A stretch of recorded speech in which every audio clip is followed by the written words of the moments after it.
Je ne sais pas ce qui est le plus traumatisant finalement. Sur le moment, on ne réalise pas du tout.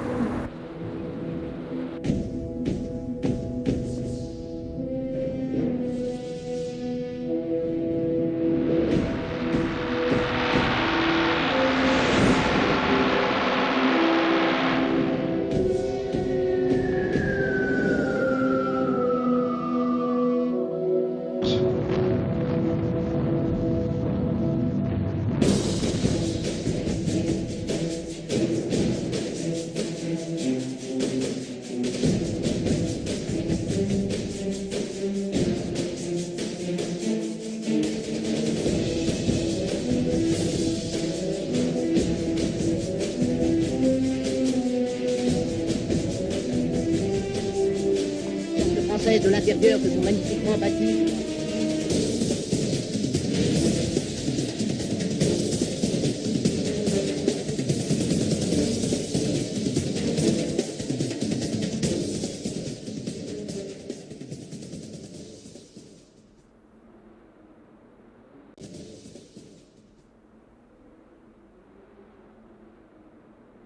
Juin 1940. La France est envahie par l'Allemagne. Belges, Hollandais, Français du Nord, tous fuient. Mantes est bombardée les 3 et 8 juin. La ville est évacuée le 9, précipitant à nouveau sur la route des milliers de réfugiés. Nous sommes partis en exode comme beaucoup de gens, et c'est là que nous avons vu le long des routes des quantités de gens qui étaient avec évacuement, qui étaient avec des brouettes, des bicyclettes, des voitures, tout cela. Nous sommes partis par Annette. Dans la forêt d'Annette, nous sommes arrêtés parce qu'il y a un bombardement sur Dreux, c'est important. Puis quand nous sommes passés à Dreux, sur la place de la Gare, nous avons vu des voitures, des véhicules à chevaux, parce qu'à l'époque il y avait beaucoup de véhicules à chevaux, qui étaient des chevaux morts sur la place de la Gare, puis ça me paraît-il, ils ont continué. Et après, en allant en direction de Chartres, les rues, c'était affolant, des kilomètres de gens à pied, en voiture, en auto, tout cela, tout ce qui pouvait circuler, quoi. Et nous sommes allés comme ça en plusieurs étapes jusqu'on est allé dans les Deux-Sèvres. Le 14 juin, les Allemands entrent dans Paris. Le 22, l'armistice est signé. Elle accepte l'occupation de la France par les troupes allemandes et la collaboration des Français avec le régime nazi. À Mantes, les villageois reviennent. Ensuite, après, nous sommes rentrés après pas mal de péripéties à Mantes. Nous avons retrouvé, les maisons n'avaient pas été détruites, tout ça, mais il y a eu quand même pas mal de dégâts. Et puis bon, la vie a pris son cours, les Allemands étaient là, mais ça n'empêchait pas de circuler ni tout ça, quoi. Il y avait un peu de tension, mais pas excessive. La guerre s'est passée assez... Il y avait une commande en tout, enfin un commandement, etc. Mais je veux dire que c'était pas, on peut pas dire que c'était une garnison, c'était pas ça. Il n'y a jamais eu beaucoup d'Allemands à Mantes.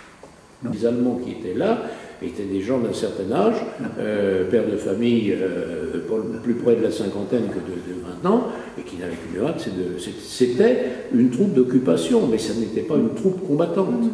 J'étais prise dans un mécanisme de survie. Moi, je me souviens très bien avoir fait la queue une fois pour des haricots secs, un jour où il pleuvait, et que j'avais réussi à avoir des haricots secs, j'étais vachement contente. Et quand je suis sortie, le papier des haricots était mouillé par la pluie, donc ils sont tombés dans la boue. Et je me reverrai toute ma vie ramasser mes haricots les uns après les autres, pour surtout pas perdre. Mais c'était l'instinct de survie. Mais finalement, ce qui peut vous paraître étrange, c'est que c'est pas ça les pires souvenirs. Dans l'ensemble, à l'occupation, moi je n'ai aucun mauvais souvenir de l'occupation dans les rapports quotidiens. Dans les commerces, bon, il y avait Alix qui était pâtissier à Mantes où les Allemands allaient chercher leur goûter. C'était la guerre. Mon père était commerçant. Bon. Grainetier, enfin les graines, les produits de jardin, etc. Bon. Mais quel âge j'avais, je me rappelle m'avoir vu des Allemands dans le magasin, mais discuter pendant je ne sais pas combien de temps avec mon père. Pourquoi? Parce que c'était des gens qui étaient même plus âgés que lui. hein, et qui n'avaient qu'une hâte, c'était de rentrer chez eux. Et le type, il venait chercher des biscuits à chien ou je sais pas quoi, parce qu'il n'en trouvait pas chez lui en Allemagne et il allait partir en permission, il venait chercher ça. Bon, et puis il racontait sa vie, hein, etc. Donc, mais personne n'était dupe, si vous voulez. Dans le même temps, à la maison, quand on parlait des Allemands, on parlait des dudules. Bon. Et une de mes sœurs, qui avait 2 ans à l'époque, se trouve un jour dans le magasin avec un Allemand là, et je me rappelle parce que c'est comme si c'était hier, un Allemand là, mon père lui disant, dit bonjour au monsieur, bonjour Dudule. Bon, c'est pas grave, mais c'est pour dire que la vie, elle reste quand même naturelle, je dirais. Hein, et puis voilà, il ne faut jamais oublier le côté humain des choses. L'homme n'est pas forcément un sauvage. Que je vous donne vraiment l'impression que ça peut donner après des années, c'est que ce qui me reste d'impression moche, c'est le comportement français. Je n'ai pas de mauvais souvenirs de l'occupation. Je n'ai pas de mauvais souvenirs des troupes américaines en France, avec bon, quelques incidents ou quelques frictions. Ce qui m'a le plus frappé, ce sont les dénonciations et l'attitude des Français pendant la guerre. Ça, parce que ça, j'en entendais parler même étant enfant. Et ça, je n'oublierai jamais les sacs de courrier dans l'entrée de la commandanture de cette fille qui nous a dit que c'était tous les jours, il y en avait toujours autant. Il y avait aussi quelques jeunes garçons qui se sont engagés dans les troupes allemandes. Et moi, je me souviens très bien de garçons qui étaient un peu plus âgés que moi, qui avaient 17 ou 18 ans, qui se sont trimballés en uniforme noir dans Nantes. La population le prenait mal, d'ailleurs. Mais tout ça, c'était larvé, les gens ne parlaient pas trop. C'est la radicalisation. Juste pour savoir en fait justement comment se passaient les rapports avec les Allemands, parce qu'ils nous racontaient qu'ils s'étaient installés plus ou moins ici pour profiter de l'électricité du moulin. Oui. Comment ici s'est passée justement cette confrontation avec les Allemands Qu'est-ce qu'il faisait? Il était chez eux. Il venait sur la cuisinière de ma mère chauffer sa gamelle. Il avait des gars avec lui. Il y avait un poste complet, ils étaient 5. Dans les 5, il y en avait un qui causait le français. Alors, un jour, il m'a appris, j'écoutais la radio anglaise. On avait un poste de radio. Alors, quand c'était les informations, j'arrivais à voir, fallait pas mettre trop de tonalité. Autrement, tililit, c'était brouillé, c'était un coucou. Un jour, l'adjudant, quand il est arrivé, il m'a pris, j'étais en train d'écouter. Il frappe, il rentre. J'étais au poste, j'écoutais tout à côté. Je coupe, oh, il niche. Alors, on avait fait un pacte. C'était diffusé en allemand, en français, en anglais, en plusieurs langues, luxembourgeois surtout. Il y avait beaucoup de luxembourgeois qui étaient dans l'armée allemande, qui avaient été enrôlés de force. Il y en avait beaucoup, hein, les gars de mon âge. Hein. Et alors, il m'avait dit, tant bien que mal, que quand ça serait en allemand, fallait que je l'appelle. Ah, quand c'était en allemand, je l'appelais, je me dégonflais pas. Mon père il dit que tes conneries, tu vas nous faire flinguer. Oh, alors, quand c'était en allemand, il venait écouter, et lui, il faisait des différences à ce qu'on lui donnait à lui, et ce que les autres donnaient. Alors forcément, il y en avait un qui forçait un peu plus que l'autre. Les Américains, ils forçaient sur leur avance pour le moral des Allemands, et puis les autres, eux, voulaient la réalité.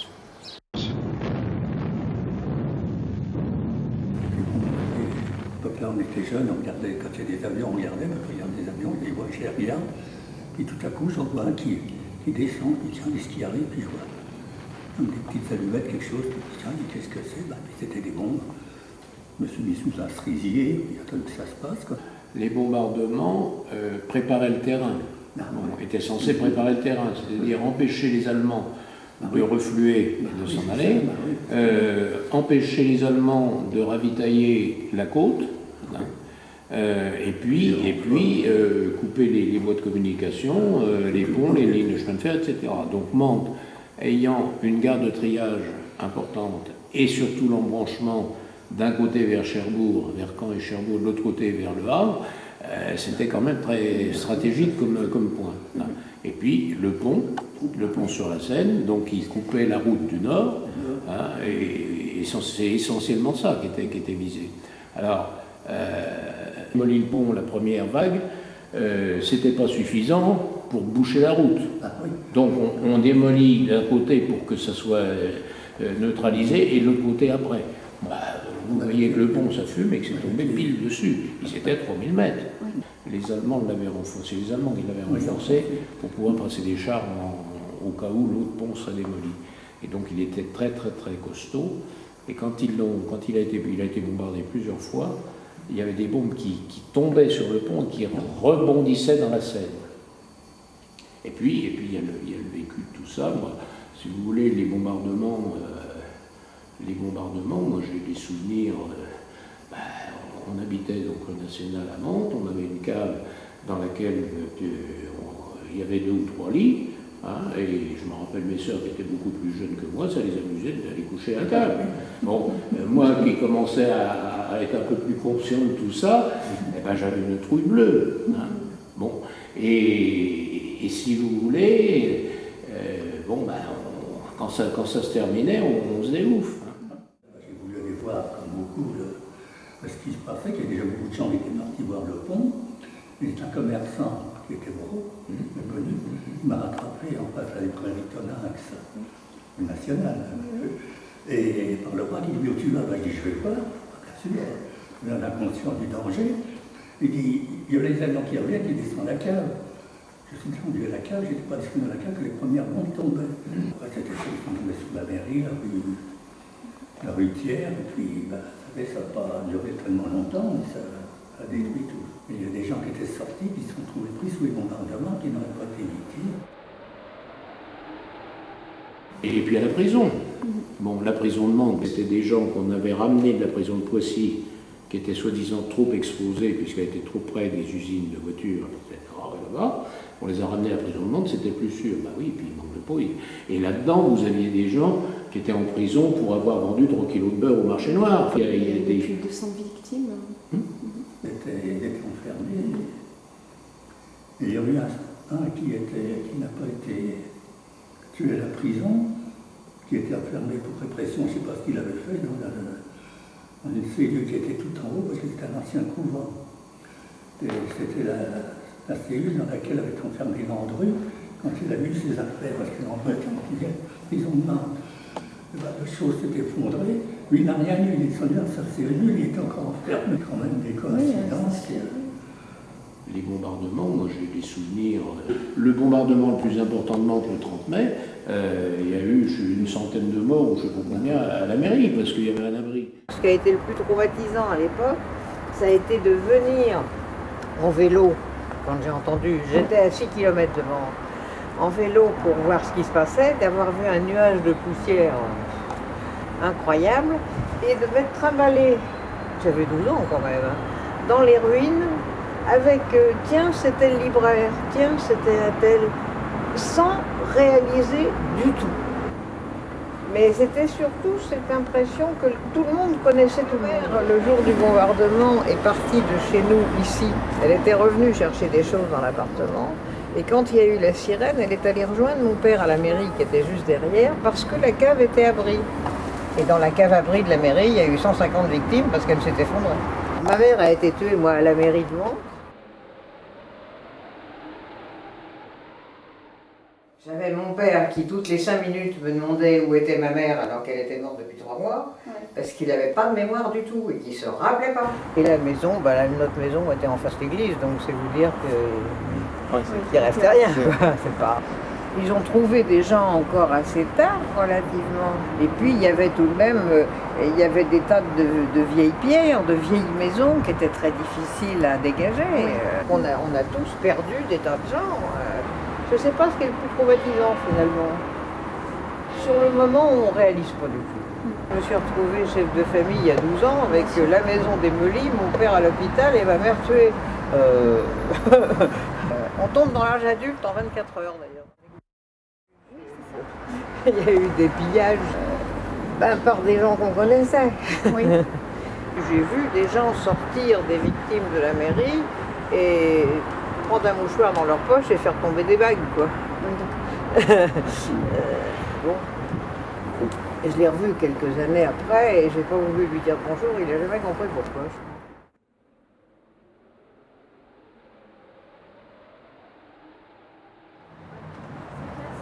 J'avais rencontré ma correspondante américaine et elle m'avait demandé comment ça s'était passé, la guerre, etc. Et elle m'avait dit, vous avez subi des bombardements allemands? Et je lui ai répondu non, américains. Et j'ai réalisé tout à coup que j'étais en train de lui dire que c'était les gens de chez elle. Quoi. Oui. Le réflexe des gens qui ne savent pas, c'est de s'imaginer que c'est les Allemands qui ont démoli. Oui. Et quand on leur dit qu'il y a eu 40 et quelques bombardements, mais que les Allemands, il y a eu 2 ou 3 bombardements avant et un après, ils sont surpris. Moi, c'est la guerre qui m'a tué ma mère, qui m'a cassé ma maison, qui a tout fait. Mais c'est pas ni les Américains, ni les Allemands, je m'en foutais. L'important, c'est ça. C'est qu'il n'est plus rien resté du jour au lendemain. Je me souviens, quand je parle des places vides de l'école, ce qui m'avait frappé, c'est qu'on nous faisait l'appel le matin et qu'on a fait exprès de garder le nom des filles qui ne reviendraient pas. Et j'ai encore dans l'oreille le nom des filles qui ne sont pas revenues, quoi. Moi, je me souviens, alors tout à fait à la fin, on avait les Américains sur la colline de Maillanville et le reste des Allemands sur la colline de Saint-Sauveur. Et on était entre les deux. On était entre les deux. Là, il y a eu quand même des morts. Des morts du côté allemand, il y en a eu pas mal.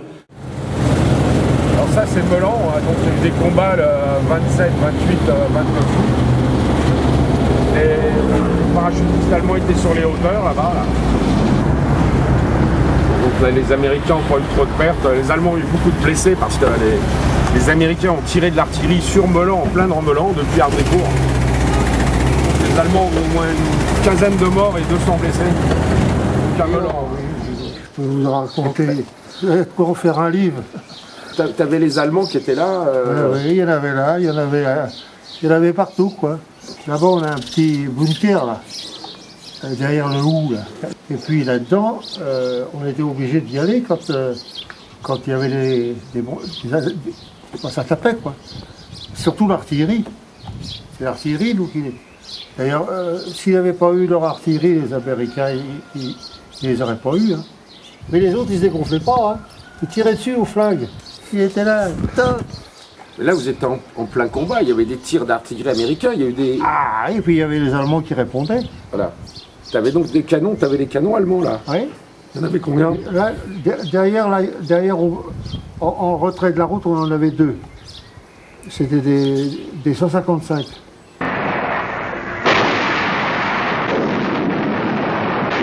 Mon père, qui était un ancien artilleur, il m'a expliqué, il dit, tu vois comme ils sont là, les Américains. Ils tiraient 3 obus à chaque fois. Boum, boum, boum, boum. Et comme ça. Alors, mon père il dit, il y a une batterie complète. Il doit y avoir au moins 12 pièces. On en a eu 5 obus ici. 5 obus. Et tu vois comme c'est bizarre, le moulin des Roches, il y en a eu 1 dans le toit de la maison bourgeoise.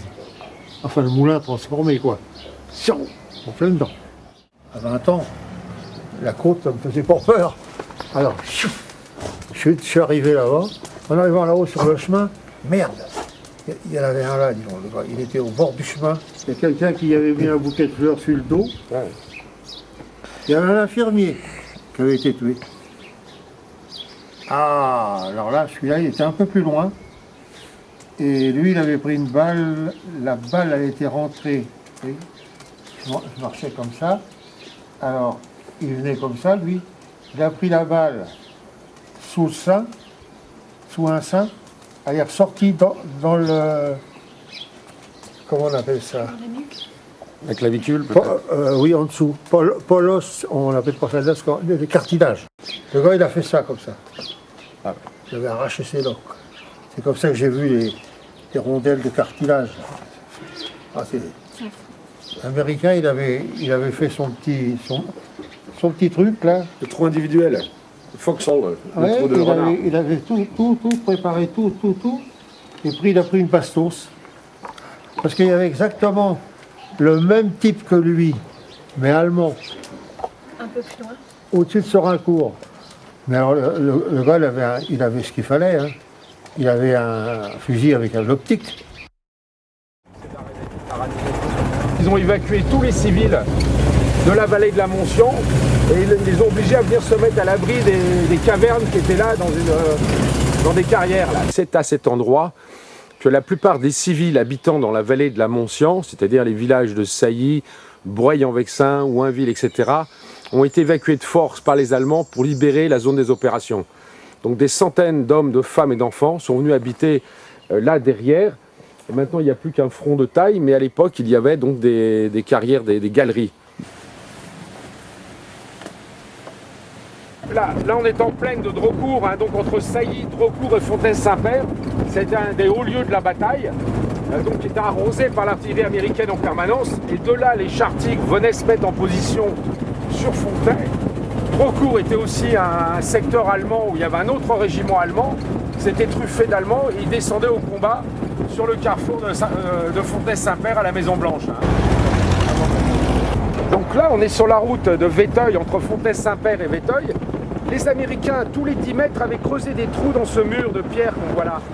Et ils tiraient sur les Allemands qui, eux, étaient dans le bois de la Tilleuse à droite. Là, il y a donc un régiment allemand qui est arrivé. C'était, pour la petite histoire, c'est le régiment de chasseurs 35, commandé par le commandant Edgar Greifenberg, donc qui a tenu des positions dans la ferme de la Tilleuse et 1 kilomètre de chaque côté. Et ils étaient quoi, à 500 mètres des lignes américaines, ils sont juste derrière.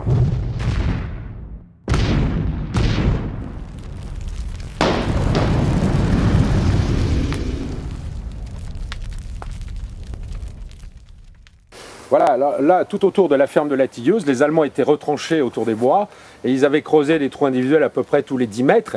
Ils étaient retranchés là, mais un soldat allemand ne pouvait rester que 3-4 jours ici. Il devait être impérativement relevé parce que d'abord, ils ont eu les 3/4 de pertes. Ce bois était rempli de blessés, d'agonisants et les Français venaient les rechercher. Donc il y avait une position avancée dans la ferme qui donnait là directement sur les Américains qui sont donc en face de la ferme du côté de Fontaine-Saint-Père là.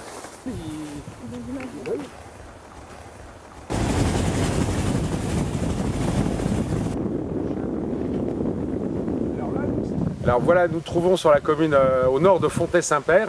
C'est ici à cet endroit exact qu'un gros char allemand, un char Tigre, le char Tigre Royal d'ailleurs, a été touché et tombé en panne. Et en fait a basculé dans un énorme trou de bombe qui se trouvait ici. Le char est toujours là, avec énormément de munitions. Là, il y a encore des restes de la bataille, on voit une balle ici, là. Donc c'est la base de la tourelle, c'est la partie qui tourne sur la carcasse du char. Les troupes alliées sont à proximité de Paris. L'ennemi traqué bat en retraite avec les débris d'unités démoralisées. Les forces françaises de l'intérieur se sont magnifiquement battues suivant l'exemple de la France Les Allemands, entière. à la fin, il y en avait qui désertaient. Oui, Et puis ils se déshabillaient. Ils changeaient de tenue. d'accord. On habitait sur le boulevard Carnot, là où il y a une des chemins de fer. Bon, je suis arrivé, la porte était ouverte, tout ça, puis bon, je rentre. Il y avait des parterres de fleurs, tout ça qui avait été piétiné, qui disait qu'est-ce qui se passe. Puis mon grand-père était dans le jardin avec un Allemand. Il dit, tiens, il dit, mon père dit à l'Allemand, camarade, partir, vous partir. Et il ne voulait plus partir, d'ailleurs c'était un type, je le vois encore. Aujourd'hui, il était là, un type qui était déjà âgé et tout, il disait, oh monsieur, Rukshir, il nous faisait comprendre qu'il était considéré comme déserteur, quoi. Oui. Et puis c'était la Russie qui l'attendait après. On percevait la route qui arrivait comme ça, et effectivement, on voit une colonne. C'était des Américains. Le seul Allemand qu'ils avaient sur la première Jeep, assis sur le capot de la première Jeep, qu'ils avaient mis comme trophée, bon, le type, mais le type, il était, je dirais qu'il était presque content d'être là, parce que c'était terminé. C'était dans une école qui s'appelle rue Castor, qui était près de la Seine, à côté de laquelle il y avait un bordel connu. Les Américains se sont tous précipités là-dessus, et quand on était à la sortie de l'école et qu'on voyait arriver les gros GI américains, on avait la frousse et on avait des consignes pour rester bien groupés et faire très attention. Et là où c'était dangereux, c'est qu'ils venaient tambouriner dans les maisons pour vendre ce qu'ils avaient, pour avoir de l'argent pour pouvoir aller dans ce machin. De toute façon, les Américains, pour les gens, ils étaient synonymes de ravitaillement. Oui. J'ai par exemple quelqu'un qui me racontait que son grand-père, en fait, à l'approche des soldats américains et lors de la retraite des Allemands, avait assassiné un soldat allemand et lui avait pris son ceinturon pour prouver qu'il avait tué oui, alors son ça Allemand. c'est parfaitement exact et il y en a eu d'autres avant. Alors ça c'est vrai. Ça c'est vrai. Moi je me souviens très bien d'un monsieur qui à l'époque travaillait à la mairie de Mantes-la-Ville et qui est rentré chez lui un matin très content avec une baïonnette pleine de sang en disant « j'ai tué quelqu'un sur le pont de Montestation ». Je me souviens même de qui c'était et à quel moment. Enfin, ça c'est... Ils n'ont pas par la suite été inquiétés. Eh ben non. Eh ben non. C'est ça qui est assez curieux, c'est que finalement non. Est-ce qu'il a été trouvé que c'était un acte patriote? J'en sais rien. Et dans la soirée, il y a deux types qui sont passés avec une petite motocyclette, avec une mitraillette. Ils disaient où sont les Allemands? Où sont les Allemands? Ils disaient mais il n'y a pas d'Allemands par ici. Bon, il y en a eu deux ce matin qui ont été prisonniers par les Américains, puis avec un camion, puis c'est tout. Alors les types, il y a un qui dit à d'autres, bon, maintenant qu'on se dépêche de continuer, si on veut en tuer encore un, va ce soir.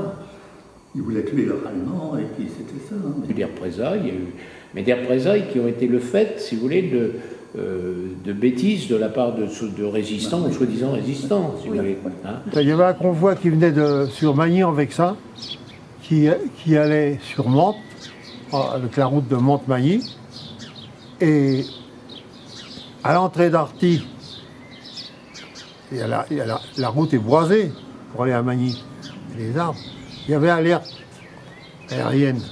Alors le convoi il s'était arrêté sur les arbres, il s'était rangé le long des arbres de manière que les autres Allemands puissent circuler. Et puis alors, il y a un gars qu'on connaissait, c'était le fils du marchand de peau de lapin, ferrailleur de Mondétour en Vexin, avec un fusil de chasse. La première voiture, il tire dedans. Qu'est-ce qu'ils l'ont fait? Il n'a rien tué. Hein. Il n'a rien tué. Hein. Il a tiré un coup de fusil et puis c'est tout. Et alors, le responsable du convoi, là, il était un officier, hein, un officier convoyeur. Automatiquement, qu'est-ce qu'il a fait? Ben, il a fait descendre des gens dans les camions, juste là. Et tout ce qui était dans la rue, moi il m'a dit, son beau-père m'a dit, il m'a dit, je te garantis mon gars, qu'il faisait pas bon dans la rue, hein, dans la rue d'Arty. Parce que tout ce qui traînait, l'oncle de ma femme, il a été pris dedans. Et comme il avait fait 14, ils avaient mis une mitrailleuse dans un camion.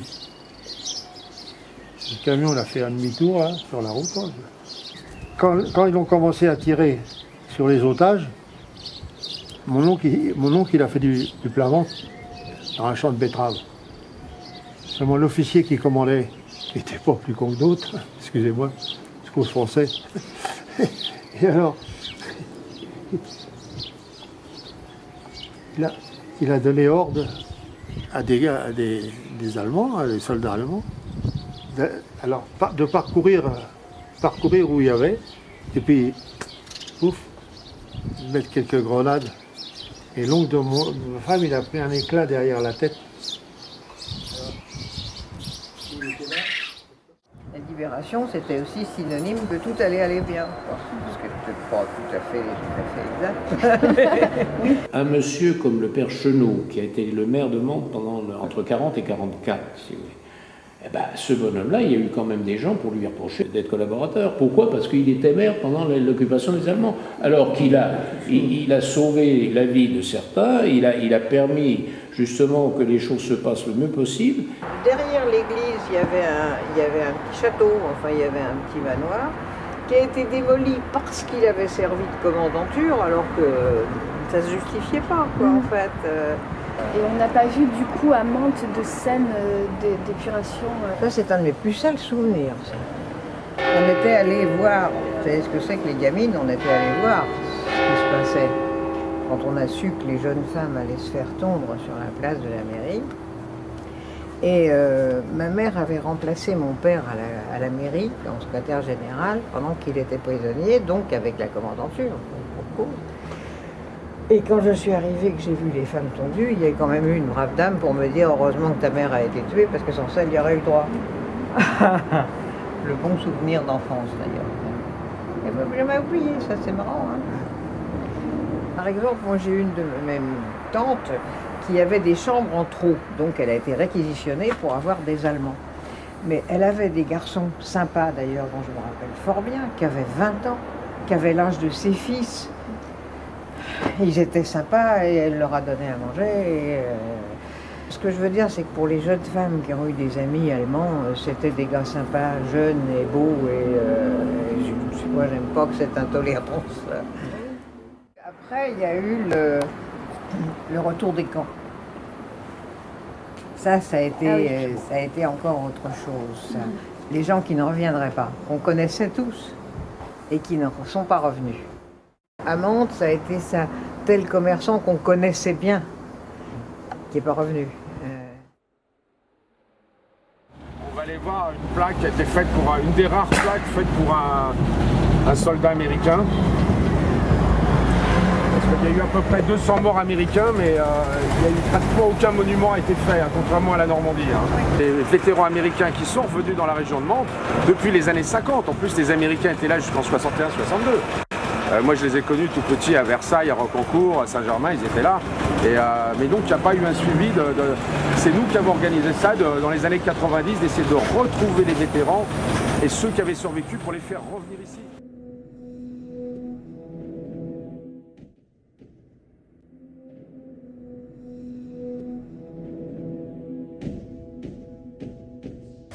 Finalement, je crois qu'on vivait ça comme une aventure étant gosse. Je crois. C'était une épopée finalement. Oui, mais j'ai l'impression, quoi, en y repensant après, j'en sais rien.